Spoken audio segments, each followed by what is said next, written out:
前几天有球迷给大圣出了一个难题，要求给斯诺克历史上围球最好的6位球员做一个排名。乍一看之下，觉得这个问题挺简单的。斯诺克历史上打得好的不也就那几位吗？可是当大圣着手排名的时候，却发现这个问题哪有那么简单。你哪怕给了我10个名额，踏步也得打架不是？给了这个委屈了那个，只有6个名额，实在有点头疼。但是既然接下了这个活，挨骂是一定的。那么接下来的时间，咱们就硬着头皮排他一排。斯诺克这项运动从20年代至今已经有近100年的历史，咱们暂且把它分为60年代之前的孕育期、80年代之前的成长期，以及80年代后的快速发展期。所以说，真正意义上的现代斯诺克是从1979年斯诺克世锦赛落户克鲁斯堡大剧院之后。那么咱们今天这个排名就从80年代后的球员说起。在这儿，大圣就只能给80年代之前的前辈们说一声抱歉了。其实这份榜单上每一个位置的调整，大圣都非常的纠结。关于这一点，待会儿大家就知道了。榜单排名第6位，丁俊晖。关于小辉到底能否上榜，其实大圣也纠结了很久。毕竟他是80五虎当中唯一一位没有拿到过世锦赛的球员。但是既然说的是围球，那么大圣就释然了不少。职业生涯轰出591杆破百，6杆147，排在历史第7位。这个数据相信更有说服力。但是在这儿咱们要特别说明一下，小辉在刚刚出道之初，其实围球并不是他的长处，妥妥的憨准帮成员。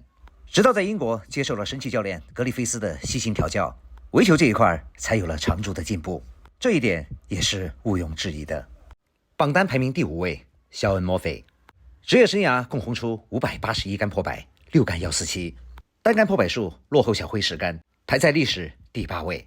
兄弟们可能不禁要问，既然墨菲的单杆破百数没有小辉的高，为什么排名在前？在这儿大胜的原因有2个。第一是2005年，墨菲以非种子球员的身份创造了克鲁斯堡历史上的一个奇迹。第2个原因嘛，就是墨菲的外号。墨菲的外号除了叫稳定先生以及魔术师之外，还有一个中国球迷很不愿意提及的外号，叫做丁俊晖克星。2个人发生了很多惨案，在这儿大圣就不一一详述了。那既然打不过别人排在你前面，那不就是顺理成章的吗？榜单排名第4位，约翰·希金斯。职业生涯共轰出898杆破百，12杆147，排在历史第2位。看到这个排名，兄弟们是不是觉得老张很委屈？其实老张排在这个位置，连大圣自己都觉得委屈。但是看到前面这一位，可能你的想法会有所改变。但是不管怎么说，这个排名实在太他妈难了。榜单排名第3位，史蒂夫·戴维斯。在这位一代宗师的面前，所有的数据都显得那样的苍白，因为他才是真正的现代斯诺克围球体系的奠基人，并且在斯诺克的推广与教学上做出了不可磨灭的贡献。正是在这一点上，老张输给了一代球王，排在了第4位。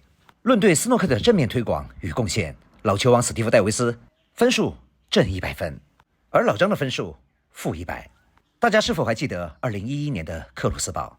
当时老球王以13-11战胜了老张，打进制胜球之后，史蒂夫·戴维斯开心的像个孩子。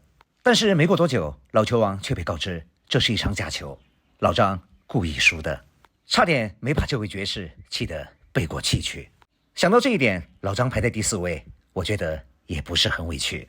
接下来就到了最痛苦的时刻，他喵的，这2个大神，你让我怎么排？